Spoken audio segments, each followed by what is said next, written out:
شهر رمضان الذي أنزل فيه القرآن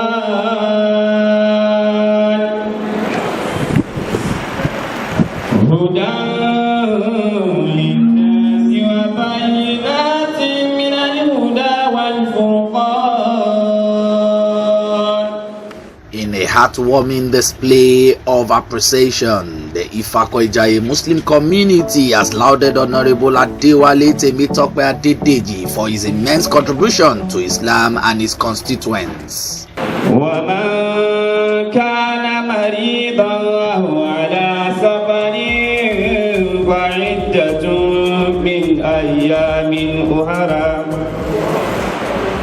يريد الله بكم اليسر ولا يريد بكم العسر ولتكملوا العدة ولتكبروا الله على ما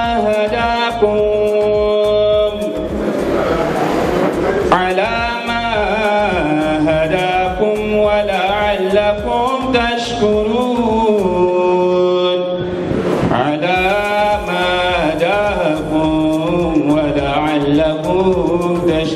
بسم الله الرحمن الرحيم يا داود إنا جعلناك خليفة في الأرض واحكم بين الناس بالحق ولا تتبع الأهواء فيضلك عن سبيل الله إن الذين يضلون عن سبيل الله لهم عذاب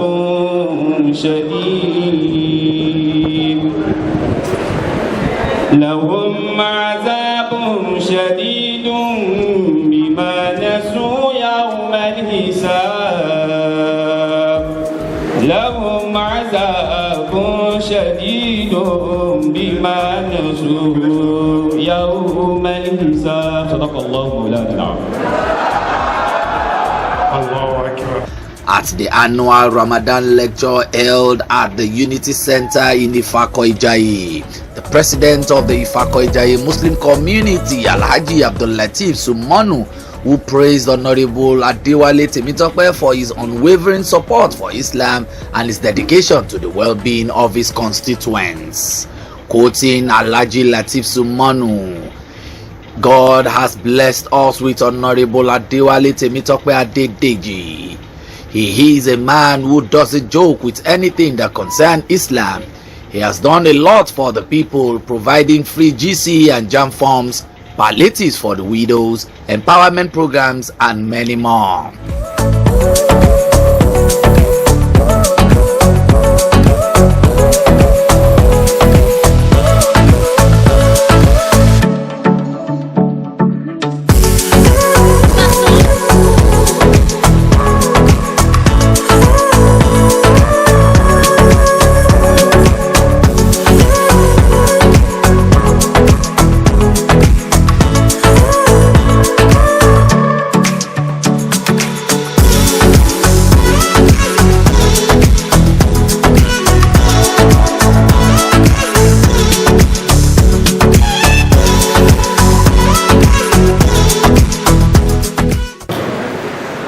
In the name of Allah, the most gracious and merciful, I welcome all of us to this Ramadan lecture for our distinguished Honorable Temitope Adewale OON JP. We thank Almighty Allah for allowing us to witness this occasion. I pray that Allah give us more opportunity to witness many of these life. This Ramadan lecture, we have been doing it for some years, and we thank Honorable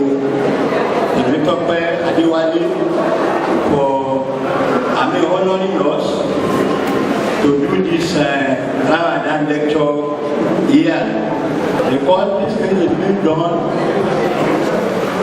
to honor him and to carry the legacy his father has been doing for us over the years before his death.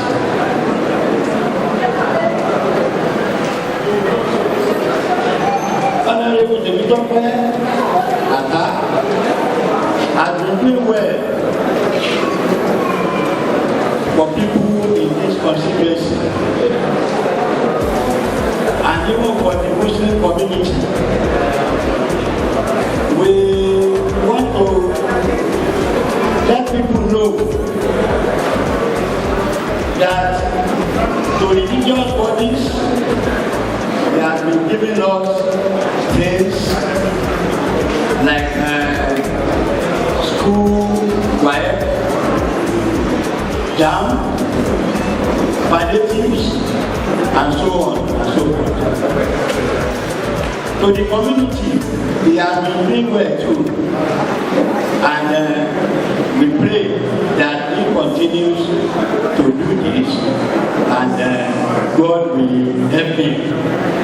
Quoting the chief imam of Al-Barika Central Mosque, Imam Sheikh Arike Uyo Raji Abdul Ghani, leaders must imbibe the spirit of God and work for the people as power of his transit. We encourage other lawmakers to emulate Honorable Adewale Temitope by prioritizing the welfare of the people. وقيل الحمد لله رب العالمين. أعوذ بالله من الشيطان الرجيم. بسم الله الرحمن الرحيم. الحمد لله رب العالمين الرحمن الرحيم التواب الغفور المنعم على عباده البقاء لا فناه له وهو حي لا يموت وهو على كل شيء قدير. وبعد أصلي وأسلم على ما لا نبي بعده محمد بن عبد الله صلى الله عليه وسلم وعلى آله وصحابه وأصواته المطهرة ومن تبع بإحسان إلى يوم لا ينفع المال ولا بنون إلا ما آتى الله بقلب سليم. آمين. جماعة وابني وابالشي أوانا لاتوا àwọn bàbá tó kú wa wá léṣe àdìde ìṣẹ́jú kan fẹ́ kọ̀ọ̀kan. àwọn ẹ̀yà àlùbáríkà tí wọ́n ní pàtí kan tí wọ́n lọ gbèsè ayé ju tí wọ́n dàsàlátù ànábì Muhammad lọ. sallallahu alayhi wa sallam. àwọn náà ni àwọn bàbá yìí náà tún kó lẹ́yìn wa lọ́dún yìí. àsọ̀rọ̀ wa sọ́pẹ́ àbí òtọ́pẹ́. alihamudulilayi. ẹ bá pàdé ọlọ́pàá Allahu Akbar. Allahu Akbar. Wọ́n yóò kí ọlọ́. Allah. The topic before me today is of leaders in building a just and peaceful society. Kí ló tún ṣe ẹni àyàn síwájú tí ló fi ní gbòdògbòdò? Tálàáfíà ó fi jọba lóru. Tálàáfíà rí àwọn tí ó rí ẹ̀ńdarí. Tálàáfíà ó fi jọba alákọ̀ọ́kọ́ kí ni tá à ń pè ní leader? What is leadership? Or let me put it this way, who is a leader? Lọ́dọ̀ àwọn oníkéwú ẹni àmọ́ ní leader náà ni Sayyid, aṣáájú, Sayyidun, ẹni tó jẹ́ aṣáájú. Afáwọn afẹ́ júwe leader fún wa. Ẹgbà tá a fẹ́ wà ní ẹ̀sọ́ leader oníṣàkóso mọ̀kútàrún bí kìsìmì lè tẹ̀dìbìrì l'umuri wa shu'unil insaniya. Ẹni tá ń pè ní leader ṣàkóso èèyàn kan bikismi litadbiri. leader ni ẹnìkan tó jẹ́ pé aṣálẹ́ṣà bikismi minallah pẹ̀lú pínlátọ̀dọ̀ ọlọ́run èyí di leader kì í dédé di leader ọlọ́run ní máa kádàrá leader máa yàn látọ̀ gbogbo ẹni ẹ bá rí tó bá dá dé leader láyé ó ti dá dé leader lálùkìyámà ní kí kádàrá ó tó kù lé lórí láyé. litadbiri al-umuri wash-shughul al-insaniyya. ẹni àwa jẹ́pẹ́ ní kó jẹ́ leader yẹn òun ni ó máa mójútó àlámọ̀rí àwọn tí ó máa lead àti ṣe sí wọn tó jẹ́ pé ayé wò wá ní pásán. ẹ bá pariwo ọlọ́pàá Allahu Akbar. Mashiatihi. Wa mashiatihi pẹ̀lú ìfẹ́ tọ́lọ́ lẹ́yìn tí ó bá lídìí ayé ó fi lídìí ayé. ẹni bá fẹ́ fà lídìí ṣe lídà yóò kò dààmú bẹ́ẹ̀ yóò ṣọ́ọ̀tì bẹ́ẹ̀ nígbà tí ó bá sọ̀kalẹ̀ kò lérí kankan pọ̀. Wa hikmatihi. ìṣọ̀kan bí lídà ó di lídà. ọgbọ́n tọ́lọ́hùn lọ́lọ́hùn máa fi sọ pé wọ́n máa jẹ́ lídà. ẹ wá rán wọn lídà. yàrá méjì lọ́lọ́hùn pé wọ́n sí. gbogbo tó bá jẹ́ lídà láyé yàrá méjì lọ́lọ́hùn pé wọ́n sí. àkọ́kọ́ bẹ́ẹ̀ lọ́nà rọ́júlọ́ fàájúlọ́ ṣèkíyù báwo Rajulun fajirun taqiyyun. lídà ẹlẹ́ẹ̀kejì rọ́júlọ́ barun ọmọlúwàbí ni yóò jọ ọmọlúwàbí. Rajulun barrun taqiyyun olùbẹ̀rù Ọlọ́run ló jẹ́. karimun ala Allah. karimun ala Allah. alákòólé rẹ̀ ló jẹ́ torí gbogbo lídà tó bá ti jẹ́ alákòólé ẹ̀rí tó mọ̀ páwọn èèyàn ní. ìran lídà ẹlẹ́ẹ̀kejì nìyẹn. ó bèrè lọ́wọ́ yín àwọn tó lọ kó sí yín lábẹ́tẹ̀ ìṣèjọba lórí bóòlù àlá àwọn àni ẹja ti yín o. innama taqwa hiya izzun wal karami. gbogbo tí jẹ́ ìbẹ̀rù Ọlọ́run láyé tẹ́ ẹ bá ti fi lídìí ayé ẹ̀ tó ẹ kóun ló fi lídìí ẹ̀ àsọkalẹ̀ rẹ̀ láyé. ìṣù ẹni yìí ni ó jẹ wal karami ẹni àkọlé ni ó jẹ. Wa hubbuka lid-dunya huwa zulli wasakami wa hubbuka lid-dunya huwa zullu wasakami. àbẹ̀tẹ̀ àwọn tí wọ́n gbọ́ pa àṣẹ yẹn lọ́wọ́ gbogbo ọmọ yìí di wa gbogbo gbèsè ayé tiẹ̀ kó sáà jẹ́ wò nìkan. huwa zullu wasakami. ó ti kó líìkì tó bá padà ó ní pọ́mẹ́lẹ́tì sórí àga yẹn ẹnìkan ló làga yẹn lánàá wọ́n kọ́ fún òun lọ́la bàbá kú òun bẹ́ẹ̀ ó dẹ́bi yẹn pẹ́rẹ́ nìyẹn tó bá lè dára o. wasakami. wasakami ìbànújẹ́. ọmọ ọgbẹ́ wa ìbáṣe pàtó ṣe wà dáa ẹ bá yóò gbàdé Muhammad sallallahu. walaysa ala abudin takiyyin qisati. wàlíkẹ́lẹ́gbẹ̀. walaysa aláhàbùdí tẹ̀kíyè náà kí n sọ tó gbogbo ẹrú Ọlọ́run tó bá jẹ́ kébèrú ayé ìbẹ̀rù Ọlọ́run ló bá fi líìdì bó ṣe ń líìdì láyé wà láyé kò ní kábàámọ̀. idha sa'a taqwa wa in aka àwọn àjàmá ìgbà sọ àtàkùwà wà ní àkà àjàmá. tó bá jẹ́ pé tí ìfẹ́ tọ́ náà àti tàǹdàbí ní ìṣe yóò ti máa ṣẹ́kù ní yẹ́ nìkan. bàbá Temitope Adewale já ẹ̀rí ti ṣe tọ́lọ̀ sì ni kó máa rí ṣe kẹ́sì pé mo fi yìí ó ṣe dáadáa ni èyí ẹ ṣe ṣòro jù ìyá ti sọmọ lóore bí wọ́n lè wá ṣe dáadáa tí wọ́n ti fóònù bọ́ sọ́wọ́ mi lẹ́nu èyí fi wá sí bọ́ fọlọ́run tọ́lọ̀ rẹ̀ mi yóò fi bìrì lọ́wọ́ abẹ́ gbogbo lídà láyé Temitope Adewale jà tó jẹ́ honorable wa house of assembly representative wa ìfàkọ̀jà ìwó wa JP ọlọ́run tí wọ́n ṣàánú wọn fún sílọ́ọ̀tì tí fún ní majority leader ó lead dáadáa is an example of a good leader.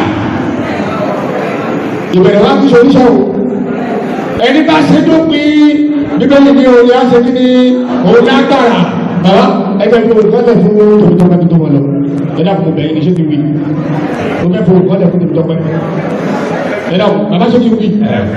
ayé wa وسال خارجي ẹ jìnnà ọ̀gá wa nígbà wa bàbá Temitope sí mo fẹ́ tọ́jú ọ̀rọ̀ yìí lọ́wọ́ bá fi lọ́wọ́ bá dé. bàbá àgbà kí wù mí ìjọpọ̀ yìí ìjọpọ̀ Adéwálé Temitope ni tó bá di ẹ̀bá ìdíṣẹ́ fún pé mo ṣe wá àṣekalẹ̀ fún ayé ọ̀rọ̀ sáàgà làárọ̀ yìí. إن الدنيا تقبل ọlọ́run ní gbogbo ẹ̀yin aláṣẹ ayé ẹ̀yin tí mo gbé pọ̀ fún láyé ayé àkùrọ̀ sáàgà làárọ̀ yìí gbogbo èyí. إن الدنيا تقبل ayé ti dojú kọ yín ayé bẹ lọ́wọ́ yín àṣẹ bẹ lọ́wọ́ yín bí Temitope Adéwálé bá dé ẹ bá sọ fún ẹ láṣẹ ayé bẹ lọ́wọ́ ẹ. ó ti bá ní ó ti dojú kọ báyìí ó ń lọ ní abó ṣe fẹ́ tùdìbírí àwọn tó ti bẹ wọ́n tùdìbírí bó ṣe dojú kọ yẹn yóò fẹ́ ìsìn dọ́kọ̀. tọ́lá àgbà tó tó kó sí yẹn kò bá àbámẹ́ǹtì ẹ̀ fún àwọn kan ti lò ó kó tó dé bó bá dìde bí àwọn kan tó tún fẹ́ lò ó pọ̀. لذاتها àtẹ̀tù wá fá níyàtọ̀ ìbádùn ti bẹ̀ẹ̀bẹ̀ yóò tọ̀tọ̀. ما مدى من الدنيا làwùyẹ̀wò mẹ́gbẹ̀dá mílẹ̀ tòníyé kàmá lámìyẹ̀wò àwọn kan ti wá bẹ̀ ó wà nínú ayé báyìí wọ́n dàbí ìgbà pé kò fẹ́ yẹn láyé. وما بقي منها كما قدم bàbá bàbí àmìníyà kàmá kọ́dìmọ̀dé ẹ bá sọ fún kóhun tó sẹ́kù bẹ̀ yé yìí má bàbí àmìníyà kàmá kọ́dìmọ̀dé òun náà. أقم إلى فناء ìnà bàtà àkùnrin fànáyì bó ṣe wá ṣẹ́kù yìí ẹ bá sọ fún pé tí ó wù ní pé iná tó bá dìde kúrò lórí àga ìròyìn dáadáa rẹ̀ kó ṣẹ́kù síbẹ̀. وفناكم إلا بقائكم wọ́n fà náà kún bó ṣe fẹ́ kú ọbẹ̀ yẹn ìlànà kan kún kó ṣiṣẹ́ pé táwọn ẹ̀rọ afẹ́ sọ̀rọ̀ kan ní ilé ìfowó ṣe báyìí Temitope Adéwálé mọ̀ káàdì lọ́wọ́. mo kí lẹ́sọ̀nà púpọ̀ ọlọ́run bàbá kì í o àmín la ilaha illallah àmín ṣé wàá sì ti wá pé báyìí kálukú ti mú tiẹ̀ ó ti balance. The Ifako Ijayi Muslim community is grateful for Honorable Adewale Temitope's selfless services and dedication to his constituents. May his good deeds continue to inspire others. Honorable Adewale Temitope Adedeji, popularly known as Topeja, a true leader and servant of people. Our prayer is that Almighty Allah will continue to protect him, provide and direct him to do more for the people. May Allah bless every one of us and let us witness another one in the forthcoming year. Ya Salam, Ma Salam, Subhanahu Rabbika, Rabbil Izzati Amma Yasifun. alhamdulillah